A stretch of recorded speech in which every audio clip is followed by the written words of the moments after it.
Hey, what's up, guys? I'm Iksan, and today I'm gonna be reacting to Orange Juice Gaming how to use and counter the Electro Dragon. Without any further ado, let's watch. It's Orange Juice. The Electro Dragon introduces a new mechanic into the game. Okay. The Chain Lightning. The E-Drag has a 3.5 tile range. The Chain Lightning can bounce up to Also, I'm so sorry if there's no commentary. I don't know what to say. What do you say again? The Electro Dragon introduces a new mechanic into the game. The Chain Lightning.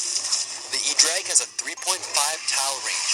The Chain Lightning can bounce up to 3 times each subsequent bounce, up to 3.5 tiles long on each bounce. Each unit that is hit by the Chain Lightning will be stunned by 0.5 seconds. So it's kind of like a zap or an Electro Wizard hitting it. Each lightning strike at tournament standard deals 159 damage up to 3 times. This means if you hit 3 goblins, it's going to deal 159 damage to each goblin. If there's only one target, that one unit is going to be dealt 159 damage. It is not multiplied by 3. No bounce, no extra damage. This Chain Lightning attack is completely different from the Electro Wizard. If an E-Wiz is attacking a single unit, it'll deal the full 192 damage. If the E-Wiz attacks 2 units, both units only get dealt 100 damage, no longer enough to kill an Ice Spirit. The Electro Dragon's attack stuns, but they are slightly different mechanics.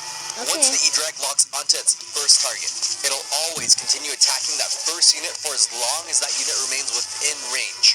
The Chain Lightning, on the other hand, functions a bit differently. The second and third bounce will always bounce to the nearest unit. So why is this useful information? Because if you have a support troop you need to protect behind a tank, you plant a huge swarm card between your giant and that musketeer, even though the Electro Dragon is already locked onto the giant, that Chain Lightning stops bouncing onto the musketeer, it's going to start bouncing to the nearest troops, in this case, the skeletons. Since swarm units can stop the Electro Dragon really well, Zap Synergize is very good with it. Eliminates the swarm, boom, support units are now vulnerable to the Chain Lightning once again. A cool Easter egg is that the Electro Dragon has 4 spikes. The spines light up until it's ready to attack. This is not a charge attack. Zapping it does not reset its attack. The spines lighting up are purely a cosmetic indicator of when it's going to attack. Its attack is really nifty. It can completely stop a battle round and the barbarians from that round. This is 5 for 4. It's a positive Electro trait, and now you're going to be able to go in for a big counterattack. It just wrecks chargers. Dark Prince stands no chance. Completely stops it. With its Chain Lightning, it does not care if there's a tank like an Ice Golem or even a giant. That Dark Prince is not getting through. Rascals are incredibly weak against the Electro Dragon. It hits the boy, bounces off onto the girl, and within 2 attacks, the girl is completely dead.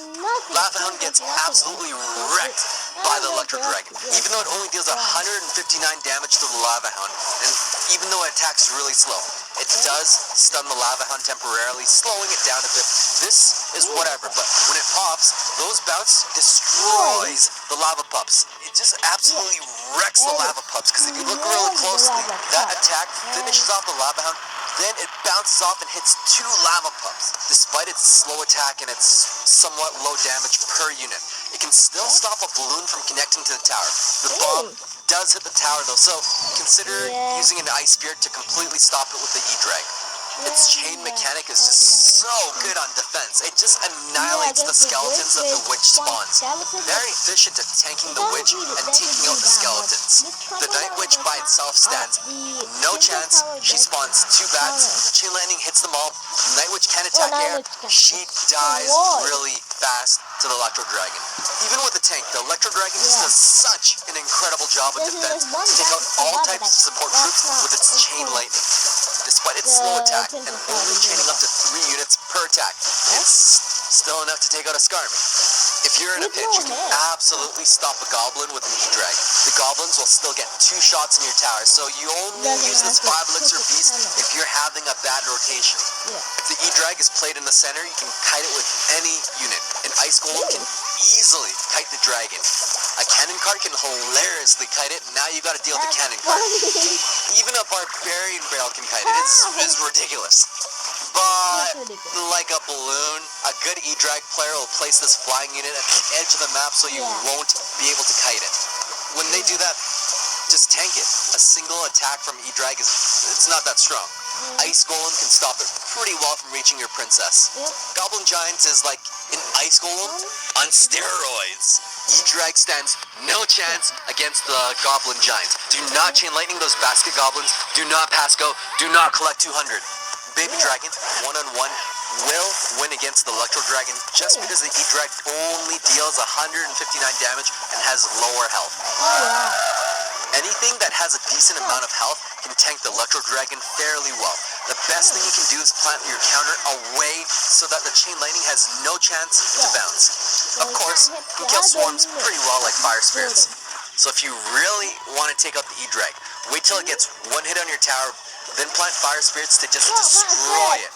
Hunter is going to be the ultimate tank killer in the game. Yeah. It can very quickly bring down the Electro Because Dragon's that's health. something. It They won't probably one-shot have the E-Drag, so that, be but smart with your Hunter. Of course, all the the stuff hard hit. counter to the Of E-Drag course, is Lightning. It it's is 6 for 5 though, so if Yeah, you're going to take out the yeah, E-Drag, counter like clip a 6 tower, for clip 5. something for that juicy value damage. Yeah, but Battle Ram is alone not a enough. Lightning Rod for the E-Drag. The E-Drag has more health than Barbarians. Yeah. Lightning will strike the highest health units.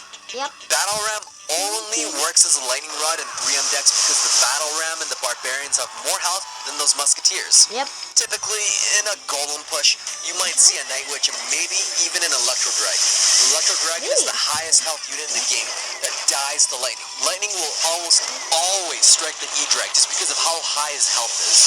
Despite minions dying to 2 Chain Lightnings, Yeah. it's just enough to stop the E-Drag from touching your Princess Yeah. Tower if it's by itself. You surround Or it, even or cheaper can you counters. just play it in Bats will front? stop it completely, but you must surround the E-Drag so that all the bats Okay, get enough you hits. don't have to call it If you don't surround the bats, that E-Drag's gonna get a hit off your tower. So just Yeah. surround the drag with the bats and you'll be Surround dead. them.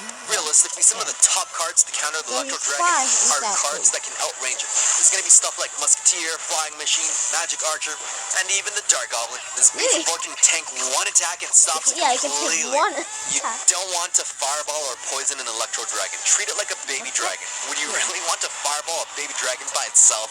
Not really. Nah. Well, maybe if there are nearby troops Yeah, pumped up, maybe, then yeah. but like, Can Fireball Yes, that's completely not stop an Electro Dragon with the help of your Princess Tower? Yeah, it can. Yep. Fireball can Can, also but I- stop a baby dragon. Well, let's be real. There's Let's be so real. many more efficient ways to counter these dragons, like a humble Ice Golem.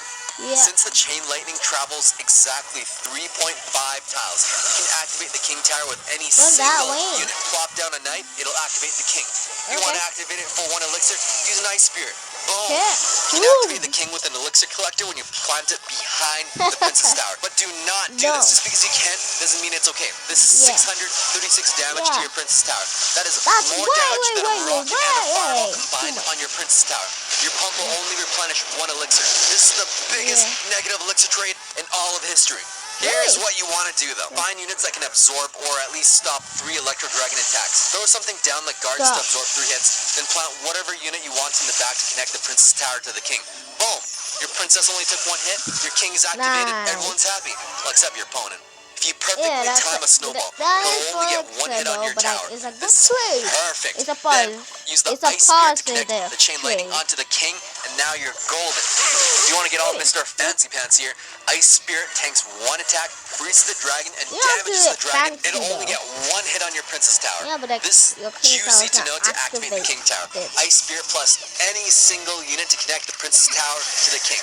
You can even do this with a Tombstone. It's pretty Really? easy. Just lure the Yeah. Electro Dragon with the skeletons. It's best to play Yeah, the it's Tombstones basically automatic. directly You in don't front of the have to King worry. Tower.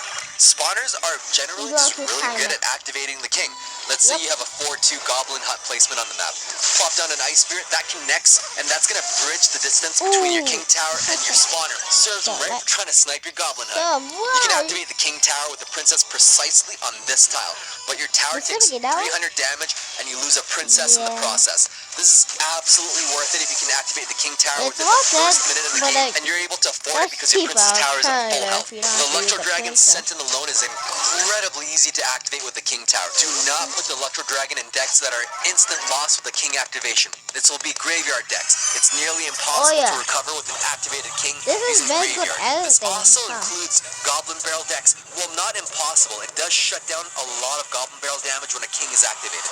The Yep. Goblin Barrel tank synergy is severely compromised. Glitch or design. The E-Dragon's Chain Lightning attack can stun a bandit mid-dash. This stops her dash completely, making her Huh. walk to the tower like a peasant. I always thought her dash was invulnerable. Huh. Yeah, huh. Glitch or design. Good. The Electro Dragon's Chain Lightning will bounce onto a ghost that is invisible. I mean, Fireball Huh. does hit an invisible ghost, so is it fair? I That don't know. is The very Electro Wizard's attack strange. doesn't just suddenly split onto an invisible ghost. That Remember is very not to use strange. E-Drag in decks that you can't afford King activations. Never Yeah. send in the E-Drag by itself. That's Yep. asking for an easy King activation. Yeah. Always use the E-Drag as a defensive card to snowball into a huge counter push. E-Drag works best as a defensive card, not a bridge spamming card, just because of the way it moves really slowly. So take Yeah. advantage of its really slow move speed for those nice big counter pushes. Yep. If you can't afford a big snowball push, at the very least, put an ice golem, put a miner, put whatever to tank it. This is going to make it a lot more troublesome for them to activate their Yeah. King Tower, because they're going to have to worry about other things as well. Yep. Hope this was useful. Thanks for watching, and stay tuned for more quality OG. That was a very nice video. Anyways, I hope you guys enjoy watching, and I'll see you guys next time.